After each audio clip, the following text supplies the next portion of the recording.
working together is gonna be legend. Wait for it.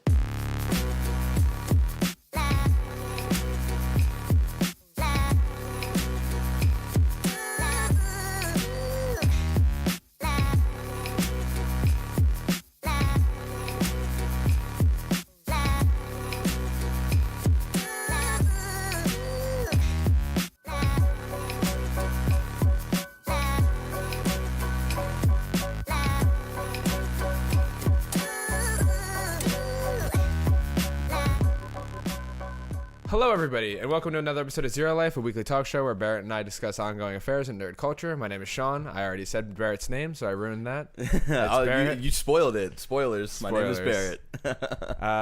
If you notice, I didn't have a funny intro today.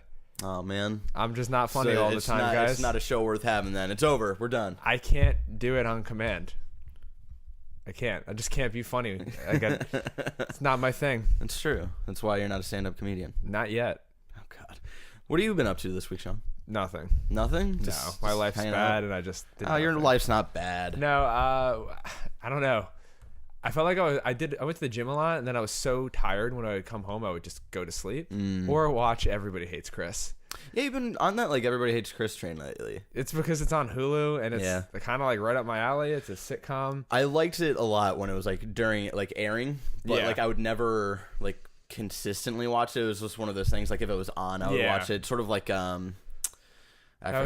are a bunch of shows. Show was for me. Oh, okay. Yeah, that was when I was really young. That's what that 70s show was for me. But then when it came to Netflix, that's when I really got into that 70s show and watched. Have you never watched the entire thing? Oh God, it's so good. That's one of my. Except the last season. The last season's bad. It's really bad. It's when something comes to Netflix, obviously I binge watch it, and it's if it's a sitcom, I really have this weird thing where I love them. Yes. Plus, Terry Crews is pretty much the star of that show. Yeah. And I was having this discussion with our friend Jonathan Dornbush where we hypothesize that The Rock is on his downswing. On his downswing. And Terry Crews is on his upswing. You know how The Rock is okay. Not even because The Rock's gonna probably go do a bunch of weird presidential stuff. Yeah. And it's not The Rock will always be the biggest man in entertainment or one of them. But he's come out with a couple of movies now that, with the exception of Moana, have been critical, not so great. Yeah. And Rampage is coming out. I mean, he's that big he likes to do the big action movies, you know. The one about the big earthquake. Yeah, San Andreas. Yeah. And yeah, he was in Doom, right? No, we don't talk about Doom. That's a really bad movie. The topic of the show this week, Doom. But with how great Terry Crews is in Brooklyn Nine-Nine. Yeah. And I just feel, I have this weird feeling that it's Terry Crews' time. It's coming. Yeah, and he's going to be he's going to blow up. He's in he's going to be in the upcoming Crackdown game. Yeah. And he's finally he's talked about wanting to be in video games for a while. He's always teased wanting to be in Overwatch and all that stuff, and even though he's not in Overwatch. For me, it's The Rock, Terry Crews, by the way, of characters that I like, personalities that I like because he's so great. Awesome. He's so great off camera. He talked about building a computer with his son because he felt like he was losing touch with his son. So he wanted to get into video games because that's why he wants to be in video games, because he wants that as an avenue to connect with his child, which is really cool. But I think Brooklyn Nine-Nine is the best show on TV people don't talk about. It wins these awards, and obviously it does well because it keeps getting renewed. But Brooklyn Nine-Nine is top tier TV. That is really is. It is every season of that show, including the most recent season, is the strongest season as far as telling a story and being hilarious. I don't know if we're caught up on Brooklyn Nine-Nine. Are we? Yeah. Okay. You guys are. I talked to Alyssa about it. Okay. But yeah, it's just great. Right. Okay. I remember the last episode of Brooklyn Nine-Nine. If you haven't checked it out, Brooklyn Nine-Nine, the entire series is on Hulu, and it's absolutely really great. It's seriously it's one of those I'm gonna go back and rewatch it. It's one of those shows that when I kept hearing about it, I was like, that's probably not a show I would like. And then we finally sat down and watched it, and it was we binged the first 3 or 4 seasons. Oh, there's only 4. Oh, really? So far? Oh, it might have been the first 2 seasons that we binged through.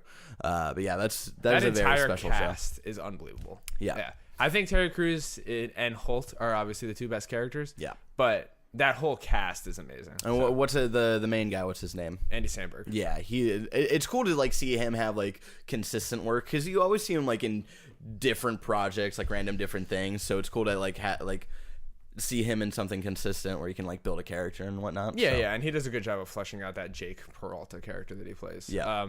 But they all play off each other so well. Yeah. I just wanted to bring that up. I think if Terry Crews is the biggest man in Hollywood in 5 years, you heard it here first. Okay. Some news happened this week. Not a lot of news. It's been pretty slow, like news week. Yeah, it has been a pretty slow news week. But it's been a pretty big news week when it comes to Barrett Courtney because Platonic Games, the developer of Yooka-Laylee, finally said something about Yooka-Laylee coming to Switch, in which they said on Twitter they continue to work hard on Yooka-Laylee coming to Switch, and they hope to have more news soon. So they said something without really saying anything. But wasn't like Yooka-Laylee bad? Yooka-Laylee, from what I hear, it's like if you loved that generation of bless you. If you loved that generation of like 3D platformers, it's like mostly pretty good.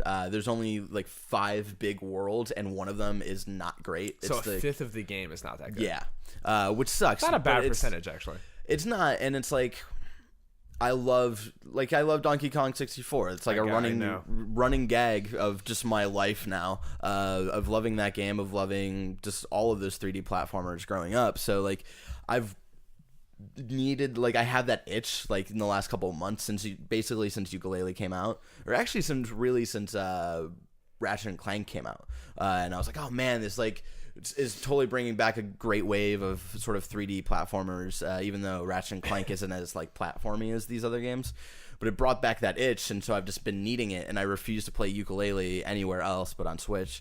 So I've just been waiting and biding my time. I think it was one of those games that came out like at $40, and I think it's a little cheaper now. So I think like if I'm paying like $30 for this, I like even if 1/5 of the game is not great, like I think money well spent for me. I completely miss that genre.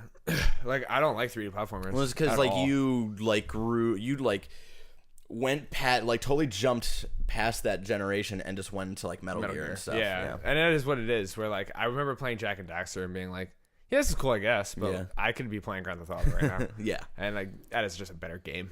I didn't get into that sort of age group of like games until like middle school. I would say it was like right before I moved out here. It was funny is that is middle school for me. So like when you were playing those games, I was in middle school. Yeah. So I was 13 when Metal Gear Solid came, or when when Grand Theft Auto 3 came out. What year was that? 2002. Okay. I was in 11. grade. So I was in 4th grade. Okay. Or 5th grade, something like that. I don't remember. But I remember, Shimoda, what grade was I in 2002? Figure it out. 92. Math. Do the math. Oh, I was 10. So I was in 4th grade. Yeah, so I played Grand Theft Auto way too young. But, and I just continued to play it way too young. Just way too young. But I just like, I don't know, my parents were pretty confident that I wasn't going to grow up to be a serial killer. Yeah. At that point, like, I mean, I was 10 and I had not killed an animal yet. So, like, they were like, he's probably fine to play a game where he chainsaws people. You weren't Dexter from the hit TV series Dexter. Dexter's Laboratory? No, I was not. Wrong series. You ever think about what their electrical bill must have been? How did he pay for all of that? that entire show's ruined for me now. That's crazy. Yeah. Like, you don't think his dad after the first month would have been like, this is weird. Guys, our electrical bill is $100,000. What is going on in there? Someone's leaving the blender on. Yeah. Anyway, yeah, I missed that entire genre of games, with the exception of Gex Enter the Gecko. Which is that's so weird. That was the game. It is. And I love that game to this day. I bought that on Virtual Console on PlayStation 3, and I still play it. Like, Jesus. And I know it's not a very good game, but it's because it was the game that I played when I was a kid that I'm totally okay with all of the terrible level design. Yeah, and that's what Donkey Kong 64 was for me, where it's that nostalgic thing that I had a connection with my dad, because that was like the game my dad and I shared with each other, sort of just playing with it like all the time with each other. And then when I went back to it, there were definitely like, I was like, oh yeah, I totally forgot that these water levels sucked, and it's awful that you have to play the original Donkey Kong game twice to actually be able to beat the game. It's awful, but it's cool. It's a deep cut, which I enjoy. But yeah, when I went back to it as an adult, I was like, yeah, there are not great things about this game, but nostalgia is like unbelievably powerful. Though, oh yeah, because I play that game, and while I'm playing rebooting everything now. Yeah, while I'm playing it, I think to myself, I know this is bad. Yeah, but it's like, it's okay. I can get through it. Exactly. Meanwhile, if a game in 2017 came out that was like that, I would play 40 seconds of it and be like, "No, this is trash. Throw it in the garbage." Like it's very powerful. But for me, I went from playing every platformer ever existed on the Super Nintendo. Mm-hmm. I've beaten every Mario game. I've beaten Kirby. I loved platformers. They were my favorite games. Yep.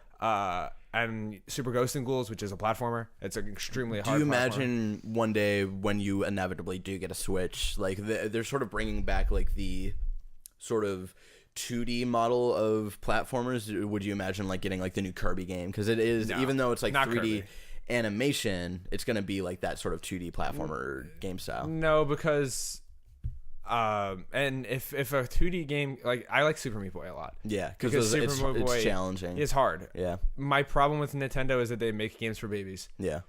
I'm sorry, I know that people get mad, but you can't lose in the new Mario game. Yeah. You could lose in coins. You could lose in every Mario game before that. Yeah. You could run out of lives and die and have to restart.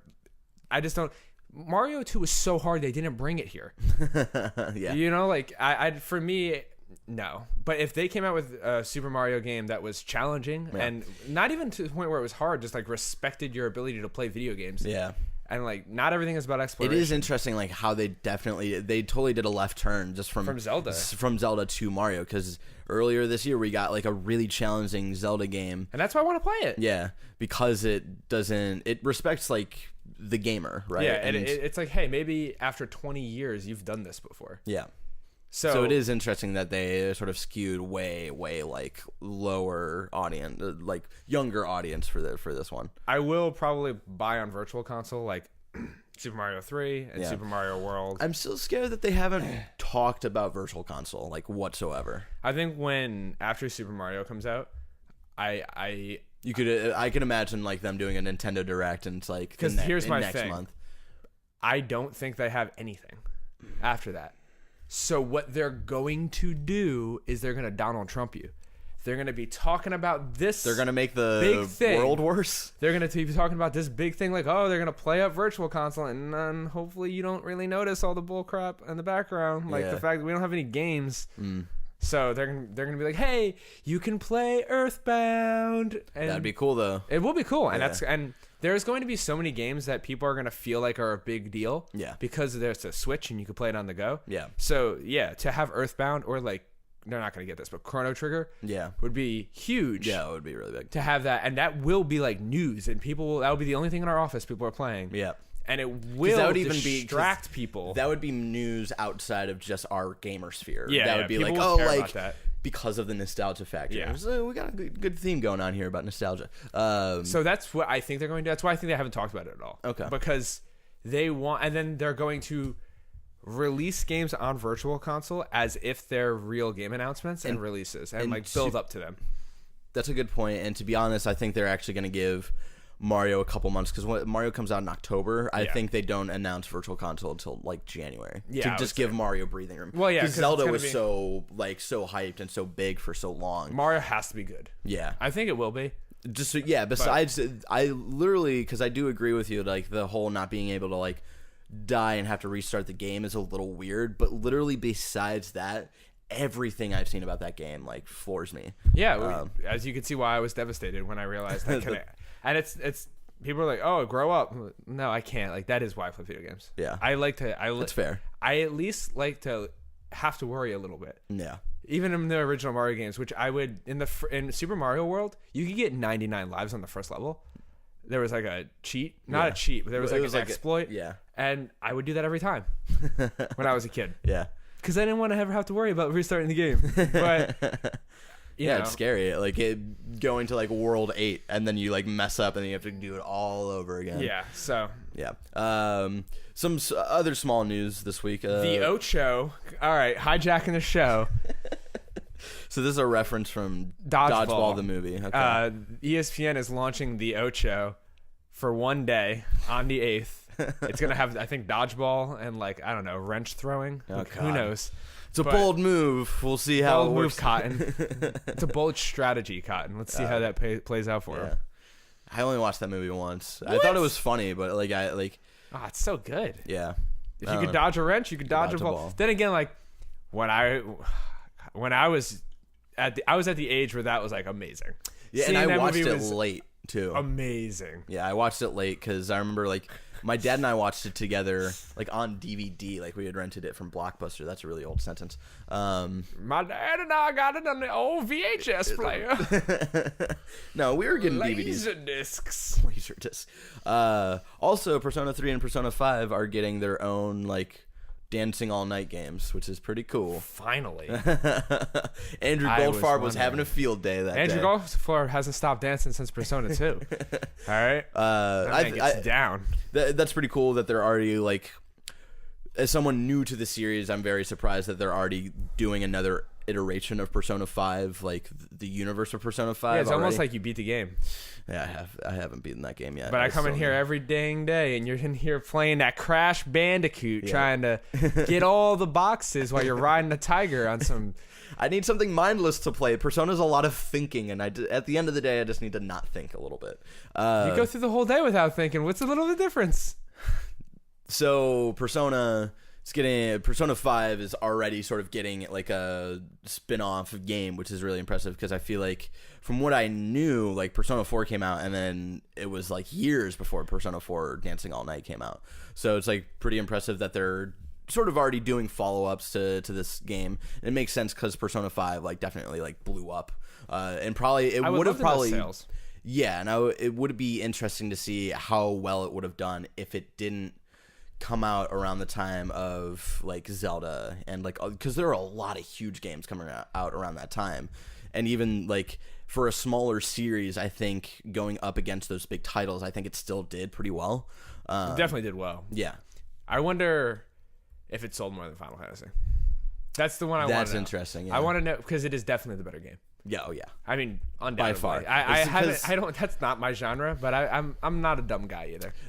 Yeah. The problem with Final Fantasy is that they try to mix like turn-based strategy with like action strategy, like JRPG, like fighting mechanics, and I don't think it mixes well. It's like basically the same kind of gameplay from Kingdom Hearts, which is something they've been trying to figure out for years, and I don't think they really nailed. So they're still trying to like push this on us, and it's just you got to pick one or the other, you know. So yeah. It's a little frustrating, but that's really all the news that's come out. Yeah, nothing really happened this week. It was a pretty really slow week. But something happened this week, earlier this week. The KF boys had a topic on Game Over Greggy about casting. Yeah, I don't know, small guys. Just a quick shout out to help their numbers a little bit, get them some views. They had a topic about who they would want to play the next Batman. It reminded me of a topic that I used to do for my old show like a year or two ago. We did an entire topic about casting an entire Batman movie. So I just want to throw my hat in the ring there a little bit and just... You should keep that hat on. You're having a bad hair day. It's too late. I'm just kidding. I'm just kidding. You're beautiful, man. So my ideal, if they rebooted Batman again, hopefully they do. Hopefully, because this universe was bad. It's really bad, man. Sean. What'd you do? Did you see the Instagram story where I was like, movies you're still totally looking forward to seeing at 2017? No, I didn't see that one.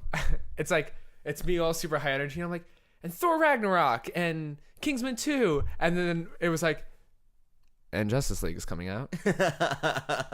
I'm not really sure. Wonder Woman was pretty good. Please don't be bad. I know it's going to be bad.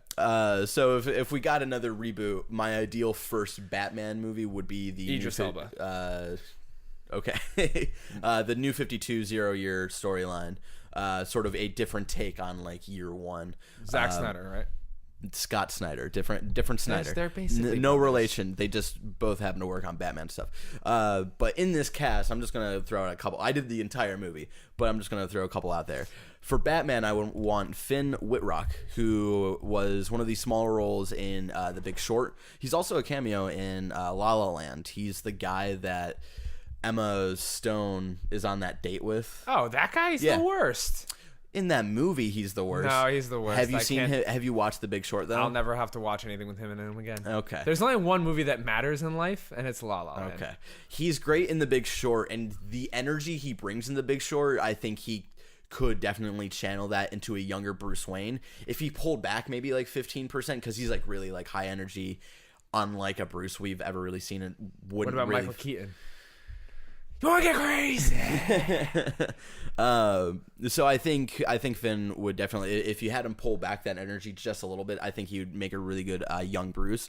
And then Alfred, I have Peter Capaldi because I think Peter. Capaldi, that would be awesome. I'll do anything you put Peter Capaldi in. Oh, side note, tangent. Oh God. Peter Capaldi is going to be at San Francisco Comic-Con on September 1st, and I can't go because I'm going to be at PAX. Oh no! It's like the tragic story of Sean Pitts. But you guys can go for me because I was like immediately pulled up press badges and was like gonna do what I have to do, and then I'm like, Yusef texted me like, "Dog, aren't you going to be at PAX?" And I was like, and I just went into a bay and was just like, what? You don't know Peter Capaldi is the 12th Doctor in Doctor Who and an angel. Yeah. So I think Peter Capaldi would be a good mixture because we've been seeing a lot of like Alfreds lately that are like sassy, but like also like gritty and like tough, almost like the current Alfred alongside Jeremy Irons. Yeah, he's definitely doing push-ups in between takes. That dude is getting it in. So I think Peter Capaldi could be a good mix of like that iteration of Alfred and also like the old school like Alfred who's still like. He still likes to dress nice and make sure everything's clean and like sort of the old school version. Yeah, I don't like the new. I like the new Alfred, but at the same time, like he kind of intimidates me. Like he's like I don't like that. It almost looks like he's wearing a gun holster in one. I'm like, Jesus, Alfred. Gordon, my boy Ewan McGregor would play Gordon. Of course, no, yeah. Of course. Yeah, that would be awesome. That would be so cool. Just because I want to see Ewan McGregor and more things. And then Lucius Fox is the last one I'll bring up. I want Giancarlo Esposito to play Lucius Fox. If that name isn't familiar, he plays. Oh man, I'm forgetting the character name. He's in Breaking Bad. He plays Gus Fring in Breaking Bad. All right, let me cast Batman real quick. Okay. Batman, the Goss, Ryan Gosling. Okay. Catwoman, Emma Stone. Lucius Fox, John Legend. Who else was in La La Land? And then it's really La La Land is a dark Batman prequel. But here's the funny thing though is that what's his face is Gordon. In the new Batman movies, he. Oh yeah. Oh man, his boss name? in the piano. J.K. place. Simmons. But here it is. So there's an alternate ending to La La Land. It's he's signing the lease for Sebs, and he's like, "Oh, why don't you use your real name, Mr. Wayne?" And the guy who's playing the piano before him, he's like, "Hey, can you go get me that drink, R?" And he's like, "What does the R stand for?" Robin. So that's the Batman cinematic universe. There we go. It was a real deep cut. See, they had to get a couple of Academy Awards in there to fool you. And now everyone's alive when they got theirs. So they're really fooling you. Yeah, they really are. Well, speaking of Batman, by the time you guys are watching this, yesterday, the first episode of Telltale's Batman Season 2, The Enemy Within -- Episode 1, Woody, you guys got to work on the name. Yeah, The Enigma, I think, is the first episode. That's racist. You can't say that online. The Enigma? I'm just kidding. I got really scared for it. I was like, did I say something bad? Your face is really great. You turned even whiter. So, Season 2 just premiered yesterday. I played it a couple of times for IGN, doing clip outs, and I also streamed the first 50 minutes with Brian Altano. That was really fun. So name drop. Yeah.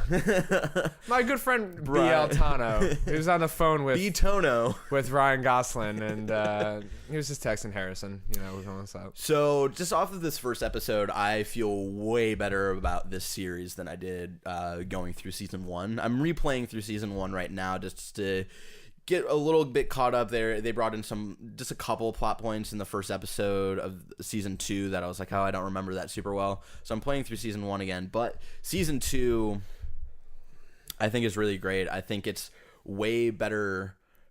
I think it's, I hate saying this because we say it a lot. It's like better paced, I would say, because the first episode of season 1, there's like a lot of downtime where I was playing it the other night at like 10 o'clock and I was like falling asleep during like conversations. Like I fell asleep for like a minute, and then I woke back up, and it was like right at that last second where you're supposed to pick like a dialogue option, and I was like, I guess Bruce just doesn't say anything in that conversation. Now it's weird.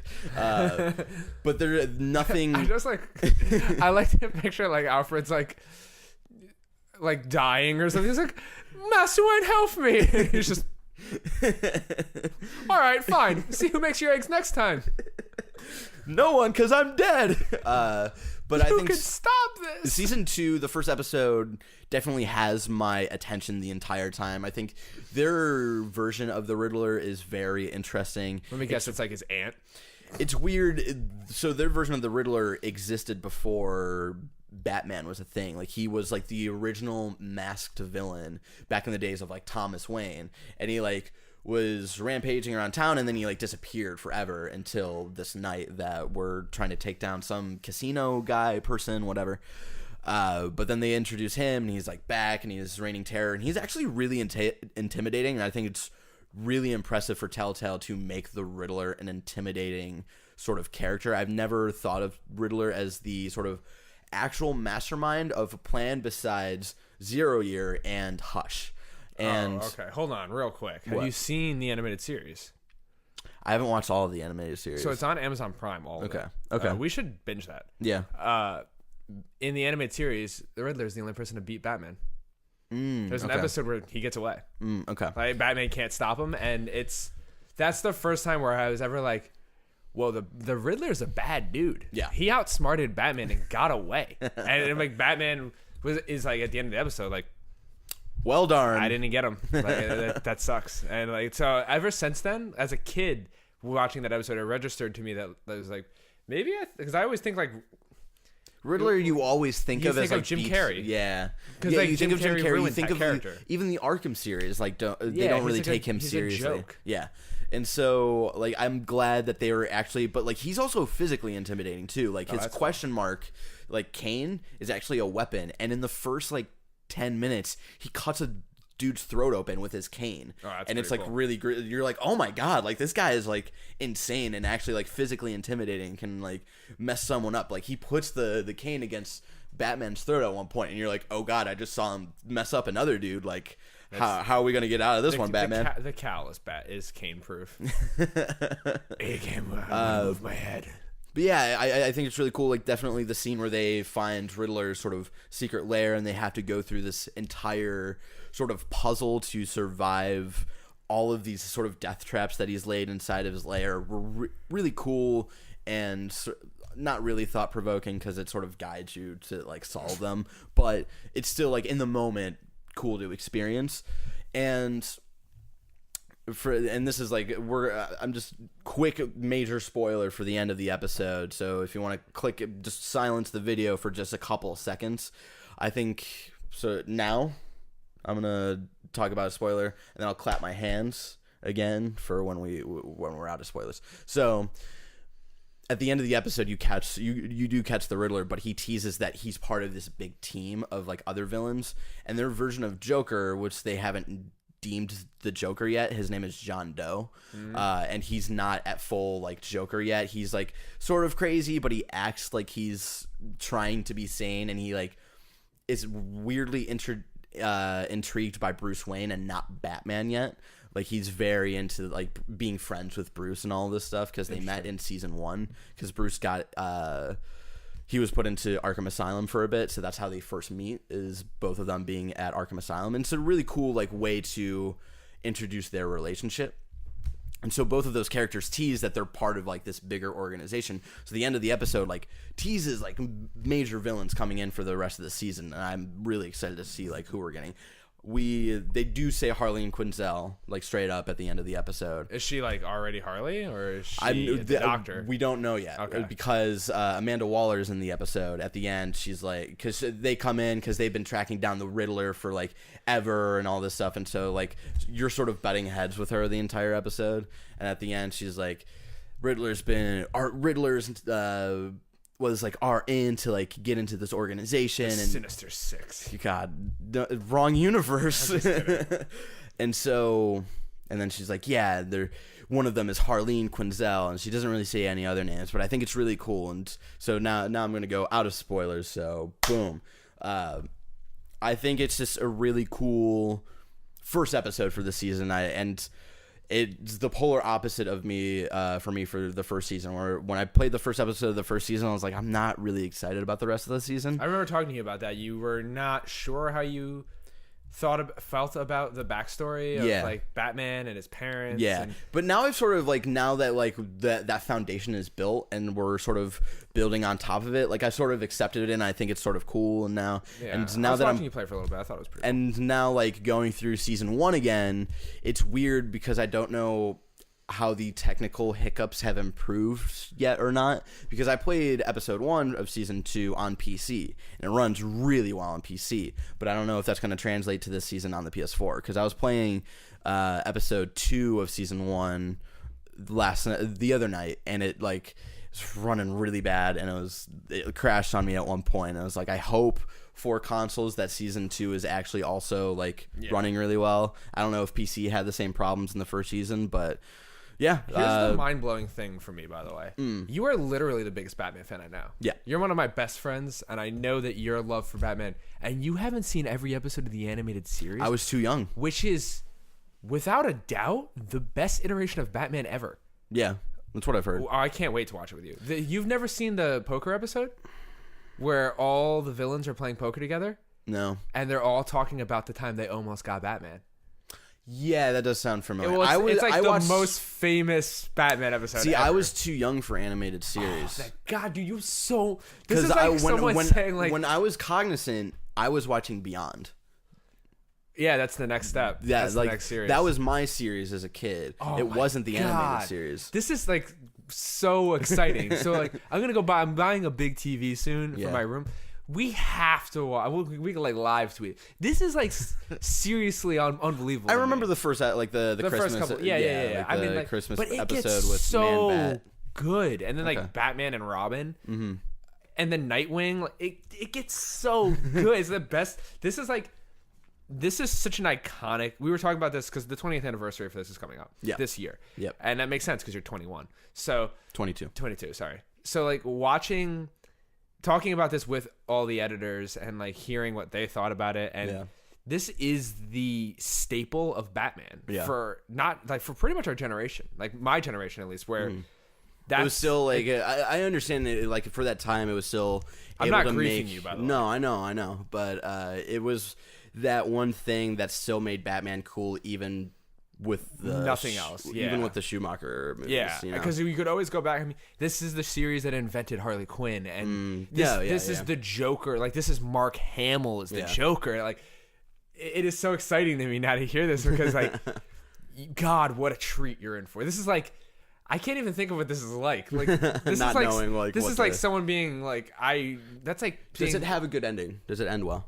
I don't remember. I haven't seen it in a really long time. Because I'm scared it's going to be one of those series that like is really cool and then ends really weirdly. No, it has a couple of. Well, it has a bunch of movies too. Like there's like. Well, I saw Mask of Phasma. Yeah, well, no, Phantasm. Phantasm. Sorry, that's a great movie.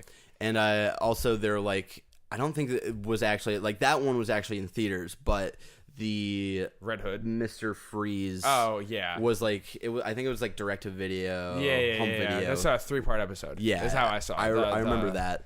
That's a great one too. That won like an Emmy. But yeah, like for me, like my series as a kid was Beyond. Well, I remember Beyond's like so cool too. Yeah, and like I remember the Return of the Joker, like long episode, which is so fucking cool. And I just remember. I do remember like the Red Hood, but that's like later. Red Hood was 2009 or something. Yeah. But it's so funny though, because the art style is so iconic. Yeah. I mean, people have done video essays on it. I'm so excited to watch this with you, because like this is pretty much the equivalent of being like, I love Batman so much. It's my favorite IP. I have a Batman tattoo. I've never seen The Dark Knight. That's pretty much what it's basically sounding like from the other perspective. So because this is more important than The Dark Knight. Oh yeah, I imagine. This is why people love Batman in my generation, is because we grew up watching this, and it's a violent show, and the bad guys win sometimes, and like Batman gets beat up, and it's the most adult kids show I've ever seen. Where it's still clearly for kids, yeah. but it is written for Batman fans. And like Kevin Smith always talks about it too. Like this series was designed by people who understood the character and were writing for their friends that understood the character. That's cool. So we're gonna watch Batman. To get into we'll live tweet it and stuff. It's exciting times. Exciting times. But also to wrap up the Batman segment of this episode, Telltale Batman Season 2 is looking really promising. I highly recommend it. I'm very interested to see how they build the rest of this universe. So yes, me too. Now let my friends go, Woody. For the people that don't understand that joke, Woody, our good friend, works at Telltale. Yes. Who is the developer of Batman. Yes. So not of the Batman of this Batman game you're talking about, not Batman. Telltale didn't invent Batman. I didn't know that. It was actually just Woody. So we saw something really late because it came out the week of Comic-Con, but we finally saw Dunkirk, the new Christopher Nolan movie. Yeah. Do you want to start? Yeah, sure. So yeah, we're gonna go in full spoilers here. It's been we're late on this, so like you can't spoil this movie. Yeah, you can't really spoil this movie, and it's also like if you haven't seen it yet, then like you're late. Like go see this already. But if you're really trying to avoid spoilers and what it's all about, cut out here and then come back later and watch this segment. So I'll put in timestamps below of when we get out of spoilers and go into questions. I'll start with this. This movie is not worth seeing if it's not in 70mm. If you're not going to see this movie in IMAX, I genuinely believe this is not a movie worth seeing. Because the only reason that I enjoyed this movie is because it is the most visually striking movie I've ever seen in my life. Oh, yeah. It is the amazing. Most beautiful movie I've ever seen. Yeah, and I was saying this last night after the movie that it's interesting to see if the tension and stress of this movie carries on by just watching it at home. I don't think it does. I mean, that was it could though, because that was one of the questions. Even as a kid, like that was one of the questions I had of The Dark Knight. I was like, is this going to be like the same home movie experience? For me, it is. Yeah. So, The Dark Knight had 7 minutes. Or 5 minutes of IMAX 70mm. But I'm not talking about the aspect ratio. I'm not talking about the 70mm. I'm talking about the sound. I'm talking about like the actual cinematography of the thing. If that'll be able to carry the weight of it. My argument, home theater. My argument is that The Dark Knight has some of the best acting ever. So that's why that translates so well. Yeah. Because it hinges on the performances. Yeah. This movie is a bunch of pretty pictures with a page of dialogue.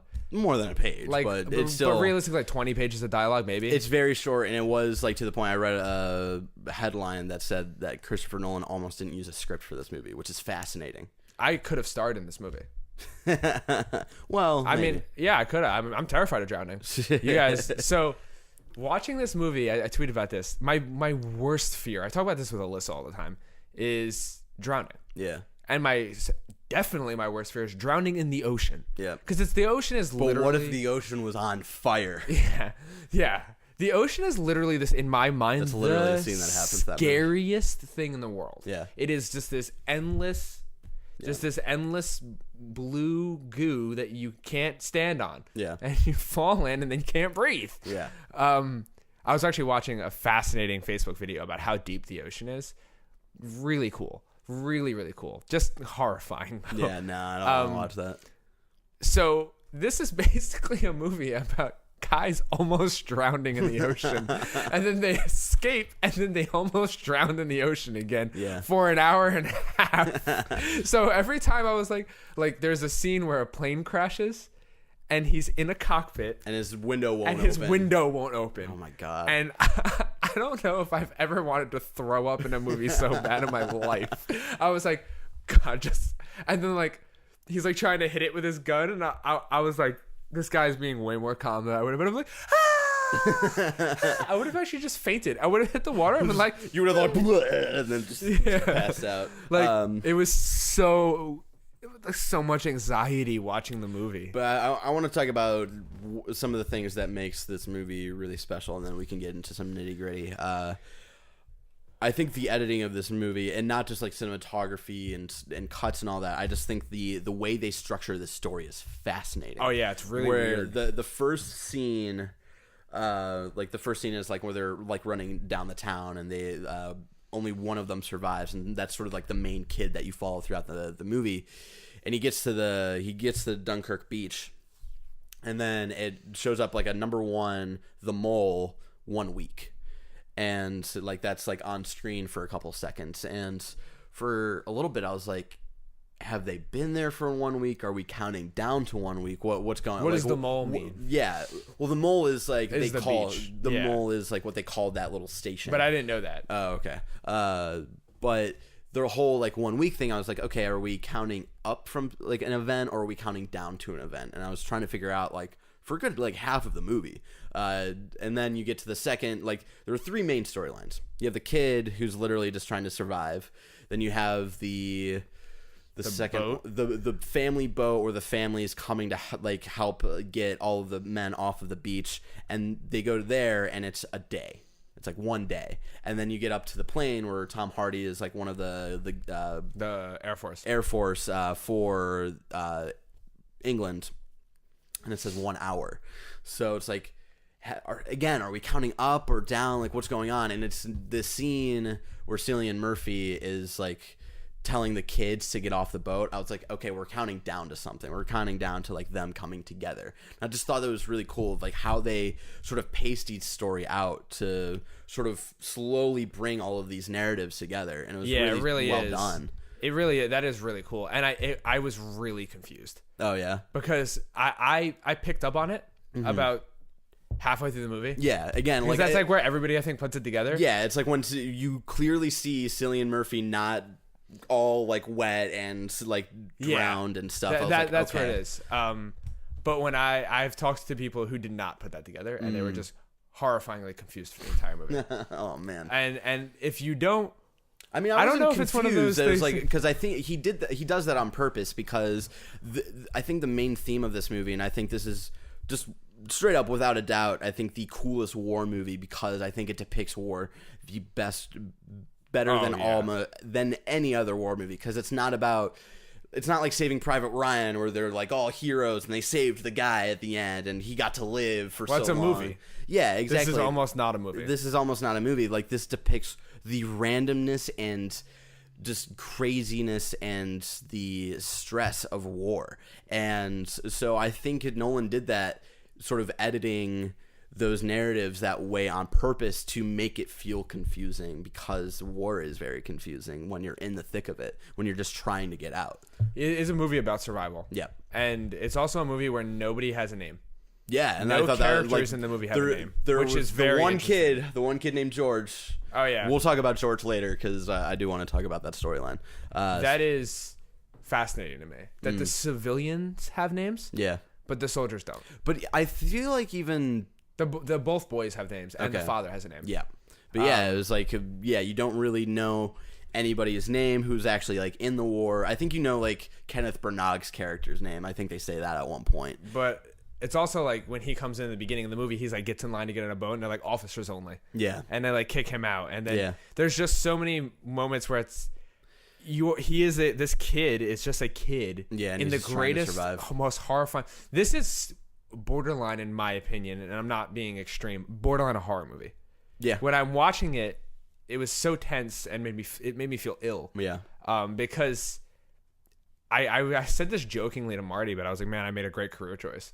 Whereas I could never imagine being in the military. Yeah. Because any second, and when they're in the boat, and the Germans are just shooting at it for target practice, and they just happen to hit somebody in that, like, our main characters are hiding in a boat, and somebody gets hit. Yeah. You're like, oh God, what? That sucks. I know, because it wasn't even like they were hiding in this boat, and they were going to try to use that boat because they didn't have any official big boats coming to get them. They were using all of the civilian boats to get them, so they sort of commandeered this random boat that they found grounded on the beach, and they were waiting for the high tide to come in, and the German, like, the line between them and like the sort of German forces were like on that beach basically, and so the Germans were literally just doing target practice, and they were just being quiet just because at first they didn't know if they knew or not they were there.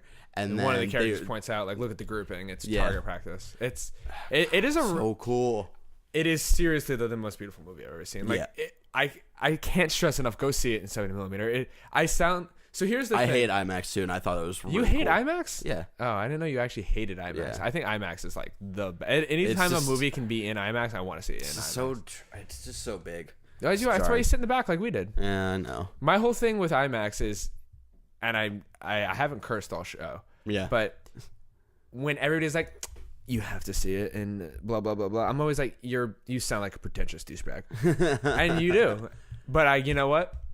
They're right. This movie specifically, which is 85% shot in 70 millimeter, you're doing yourself a disservice not seeing it. If you have the ability to do so and you like film, you should go. You could watch this movie. And if you don't have the ability to do so, but you like film, just go see it. It's still pretty good. Yeah. I genuinely don't think I'll ever watch it again because if I can't, I want to watch that movie so many more times. Maybe at Woody's house or something where you have like the movie theater set up. But it's just, especially the airplane scenes. Oh god, they were so beautiful and vast. It was like you really do like get the feeling of like in the cockpit as well. Yeah, it's so cool. Intimate, and like shout out to Tom Hardy, who was able to act really well with a mask on. Shocker! It's almost like he had practice. What's my age again? What's my fuel gauge at? Oh, 50, 50 at 14:25. Here's my thing. I actually think he was not very good in the movie. What? Because he's just so nonchalant. It's almost like he didn't care about anything. He was like, well, no, he was like that cool, calm, collected, like. Yeah, my thing. I'm pretty sure it's just my fuel gauge, whatever, dog. Yeah. I'm gonna go do some blow after this anyway.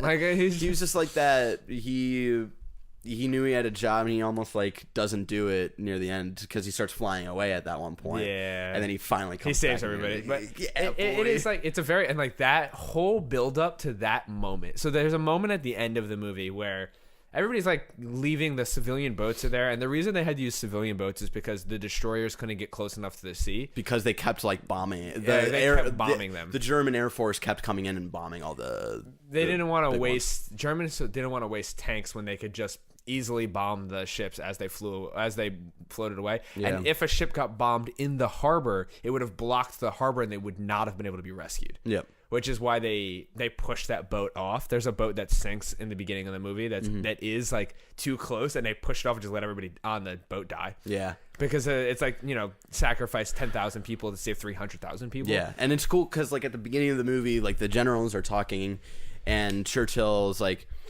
I want 30, maybe 45,000 guys to be able to get off of here, and they're like, we have like 300. They have 400,000 people there. And so we're gonna get like 10% of these people off. Like that sucks. And it's like, we're like, I'm not a huge history buff, but so I didn't know like how the Battle of Dunkirk sort of ended. So it was cool at the end where they like saved 300,000 people. I was like, oh, that's so cool. And like shout out to the performances besides like Tom Hardy, just like the no name kids were like really good. One of them was a One Direction guy. Yeah, Harry Styles was in it, and like shout out to Harry Styles, who which one was he? He was the so like how the two kids were like together for a bit, and then like the third guy that they bring in. Yeah, that was him, right? That was Harry I was gonna Styles. say that guy's pretty good looking. He's probably him. Yeah, and he nails it as well, because like for a little bit he's like, oh, he's just another kid trying to survive, and like 40 minutes after meeting him, you realize like, oh, this guy's sort of a dick, but you understand. But you understand why. He thinks from. He thinks they're with a German spy. And I just do want to say, so the main kid, he meets this other kid who's burying someone on the beach, and I think it was like probably 20 minutes after that scene, I was like, this kid isn't Britain. Because he's not like, he doesn't talk at all until that scene where he's like, he hasn't said a word, like who, like what, like are you German, and are you German? Then he ends up being French, because I thought like this kid's a German, and I didn't. It completely went over my head. I thought that he was just so shell shocked that he couldn't talk, like Cillian Murphy when they first pick him up. But yeah, at one point I was like, this kid's a German. He doesn't care that like I didn't think like at his core he was like a bad person. I think he was just trying to like survive. You have to look at like, also like, you can make that argument for a lot of people back then. Yeah, it's like, I don't know. We could talk about World War II for hours. It's like, Alyssa made the joke that I don't like history, but in reality, like history is like one of my favorite things in the entire world. Yeah, I watch history stuff all the time. Yeah, like so.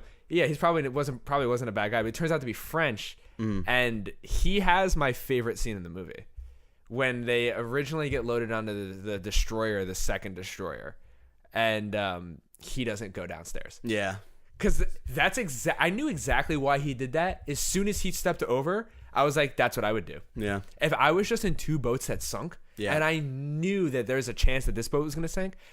And I would stay out. And he says like, "Hey, why didn't you? What's up with your friend?" And the main kid's like, he thinks for a second too. He's like, he's looking for a quick escape. Yeah. And then he turns out and saves everybody. Yeah. Because like the boat that they're getting on, and that was the thing, because by that time I was like, I think this kid's a German, but he still saved all of them. That's why I thought like, okay, he might be from the enemy side, but he's someone else trying to survive, and he saved all of those people. Like, yeah, he runs over, and as the boat is sinking, and it's like cutting back and forth between him being like, I gotta get off this boat, and them drowning. Yeah, and he opens the door. The Harry Styles and the main kid can see the light from the door open, and they know to swim up to it, and they get out just as. So, like, what would happen is when that door goes underwater, the vortex would be so strong he wouldn't be able to swim out of it. Yeah. He would just be pulled under and die. Yeah. And they get out just as that happens, which is so tense. I know.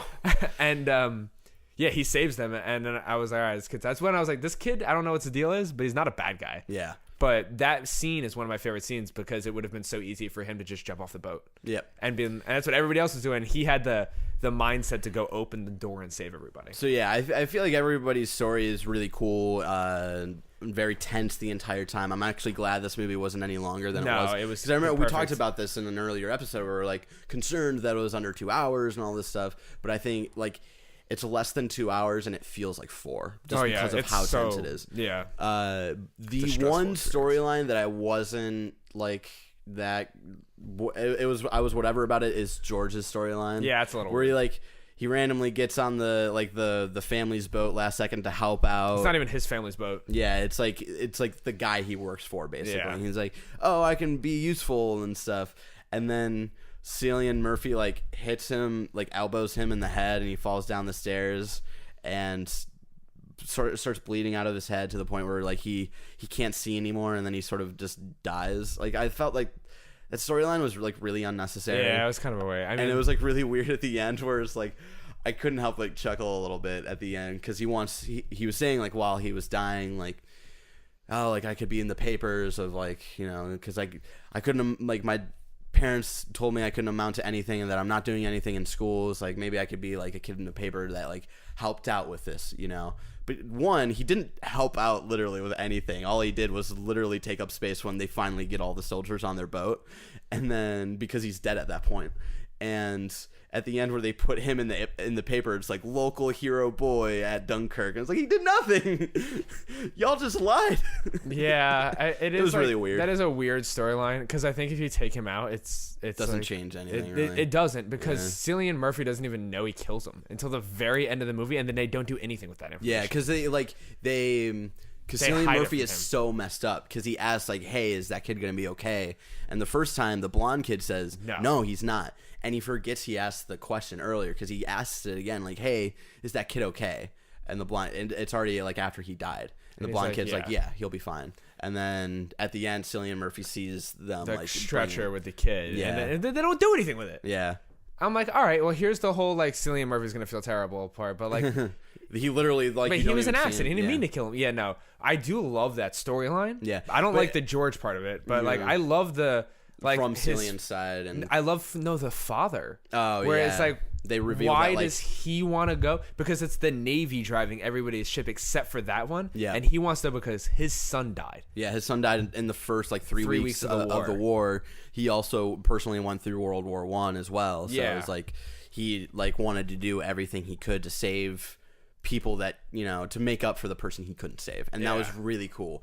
And I also like Marty pointed this out, and I think it's a really good observation, is that the spectrum of heroism and cowardice in this movie doesn't really exist. Yeah, like it's all just like, no matter like what sort of actions you take, it's all just about surviving the next day anyway. Like even though he does like Cillian Murphy does accidentally kill the kid, like they don't give him shit because he went through so much and he like got bombed and all this stuff. So it's like, I think it was really cool because it just showed just how just gray war is. One of the other great moments, and it's like arguably gray, not great. I don't know if I pronunciated that correctly. One of the great moments in this movie is the very end, where Harry Styles is in the train with the kid. Oh yeah, and the kid's reading the paper. Yeah, because they feel like failures.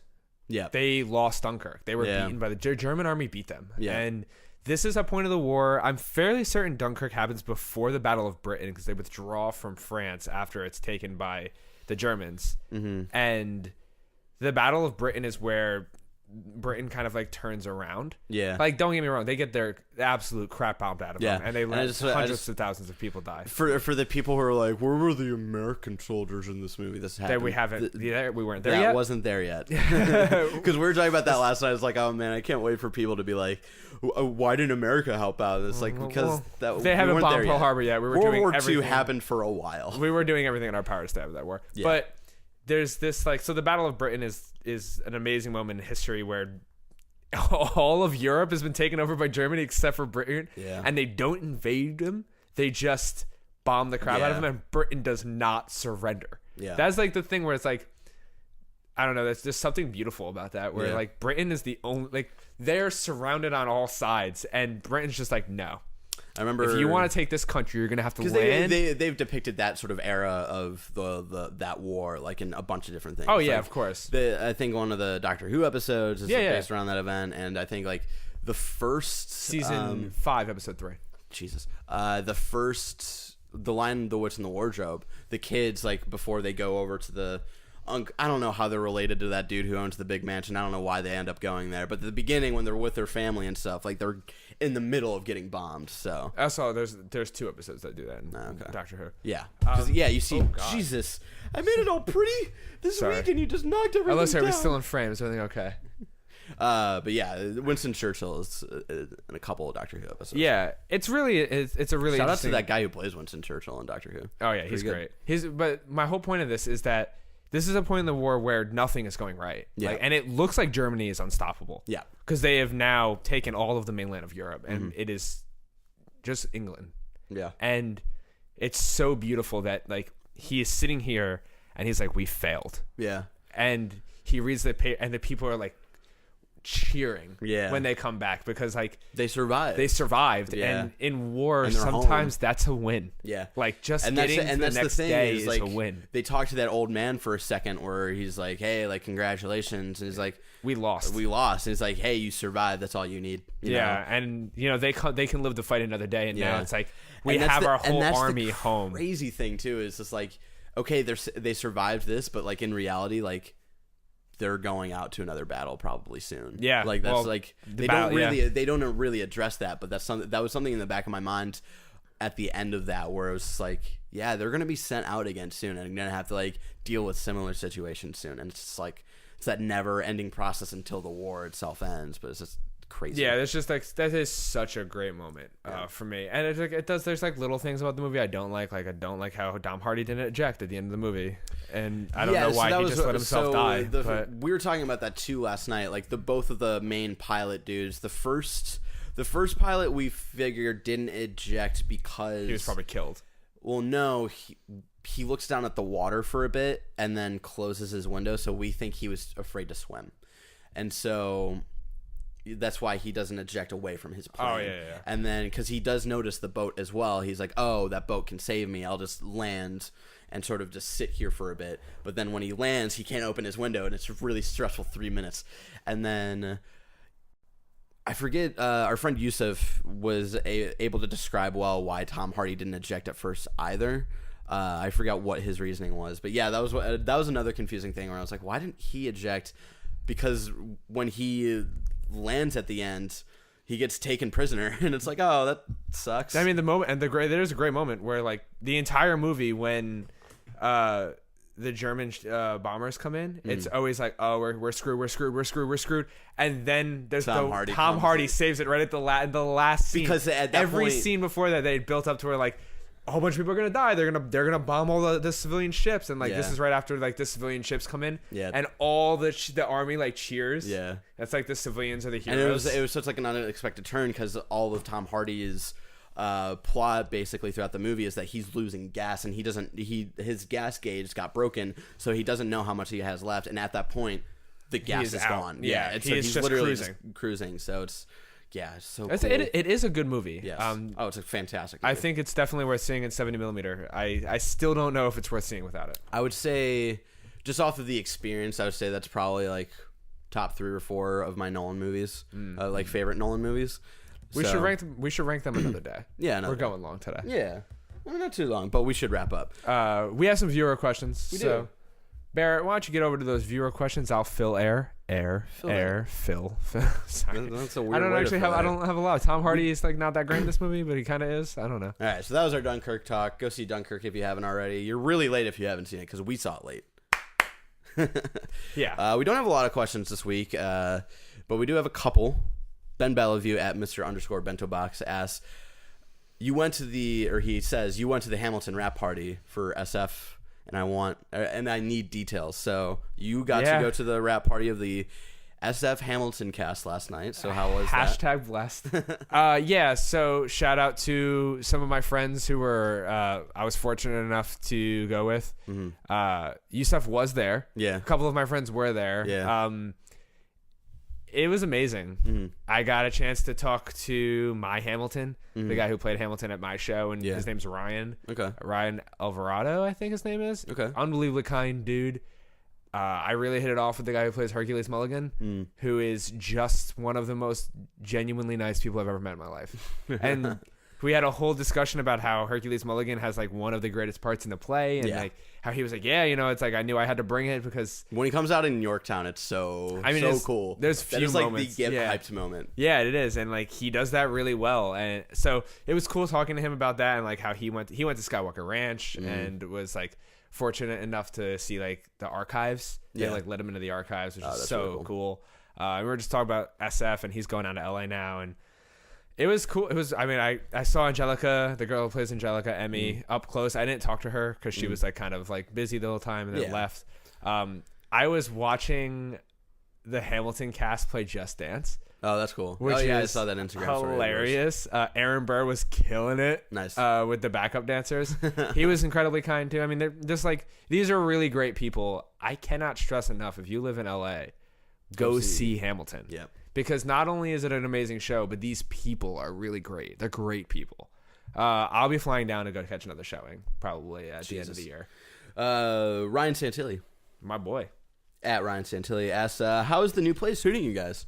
It's really stressful. I can't believe we live here. I don't know what's stressful about it. That's great. I love it. Like getting settled is stressful, I would say. It's just because like we're here and we're like sort of at our halfway point, and like shout out to Alyssa who like has gotten us to the halfway point and is like doing all the stuff at home while like we're out at like work and stuff. So just shout out to Alyssa who's been kicking all sorts of butt moving in. Here's the stressful part for me. I don't have a car. And when there are certain things I need to do, and I just feel so bad about bothering you guys to come pick me up in places and like because it's just like for me I don't like feeling like a burden, and sometimes I need to get picked up because I have something for the new house that I need for my room. So it's like that's pretty stressful. We don't have a laundry machine yet. I have to go. Like we got to the renovation point where we could live here. Yeah, so we like moved immediately. Some extra stuff isn't here yet. So it's a slow unpack process. Like we've got all this stuff hidden here behind me. So it's a slow process, but I think we'll get there, and I think once that's all done and we're settled, I need to go buy socks and underwear after this because I'm out. We don't have a washing machine to wash it yet, and I'm not going to a laundromat. I will just keep buying clothes until we get it, and then I'll throw them all out. No, I'll go to Goodwill. So I think it's great. I'm really liking it a lot. Can't wait to have guests. The last thing, Sly at Sly Clone MC wants us to talk about musicals, period. La La Land's great. Go see La La Land. Yeah, my two favorite things this year Both musicals. Yeah. So well, La La Land was technically last year. In the 365-day sphere. That's true. I'm not a huge musical guy. I really love Hamilton. Obsessed with it. Like, I will listen to the Hamilton soundtrack all the time. I've seen a couple other musicals. Like, I saw Cabaret put on by friends a couple years ago. Cabaret is really cool, but like, I wasn't obsessed with like the Cabaret soundtrack or anything. We saw Kinky Boots a couple years ago. I want to see Kinky Boots because Brendan Urie is in it. Yeah, Kinky Boots is really cool. But again, it wasn't that it was cool to see once, and I never really got hooked into it. And then we saw Wicked, and Wicked was really cool. But again, I'm not really the musical guy. Hamilton is just the exception. Yeah, the exception, not the rule. I like musicals when I see them. I don't normally go out of my way to see them, but I do think that they're good. My whole shtick in life is that I don't do anything halfway. So if I like something, I really like it. Oh, yeah. It's all I do. So that's why I listen to Hamilton as much as I do. It's I've decided this is one of those things where, but I love this and I'm going to continue to do this and this is my thing now. And I have no control over it. It's just all I want to do is listen to Hamilton. So it's definitely, I love it. I love it very, very much. We got anything else? I'm going through last minute questions to see if we got anything good. It doesn't seem like I have to put it out earlier. That's my fault. I didn't go to bed till 5:30. No, it's okay. Yeah, it doesn't seem like we got any more questions. But thank you so much for sending questions. Alyssa's flagging us down real quick. Shout out to Nabishin. He just tweeted at me that he's sending us a housewarming present. Shout out to Nabishin. That's too nice. Yeah, Nabishin, you're the best. Thank you so much. I hope it's an edible arrangement. I'm just kidding. Stop it. I hope it's food. All listen, I care about all the time is food. Yeah, you guys. Taco Bell 7 days in a row. Thank you so much, Nabishin. You didn't need to do that, but we greatly appreciate it, and you're the homie, and we miss you a lot. If you want to follow us, make sure you follow us on Twitter. I'm at Sean Twisters. I'm also at Sean Twisters on Instagram, which I'm all over now. You can follow Barrett at Benandler Chong. Chong, there you go. You corrected me. I was preparing for you to do the Chung, and I was like, no. Chong. Just change your name. No, I like it. It's a friend reference. Yeah, that show's bad. It's fine. It's fine. That's it. It's fine. How I Met Your Mother is better than Friends. I don't know if that's true. Yeah, it is. I definitely think so. Okay, whatever. I'm going to get a lot of hate for that. Just a reminder, Zero Life goes up every Wednesday at 12 p.m. Pacific Standard Time right here on youtube.com/Zero Life and iTunes and all of the other podcast services. My mom texted me the other day. She's like, is there any way to just listen to audio? I was like, yeah, we're on iTunes. So we're all over iTunes. Yeah. So I just wanted Barrett's to mom. pimp that out there that we are on audio podcast services. Make sure you also subscribe if you're watching on YouTube. Leave us a review if you're on iTunes. And make sure you come back next week for another episode of Zero Life. Thank you guys. And Barrett, in the future, hit the music.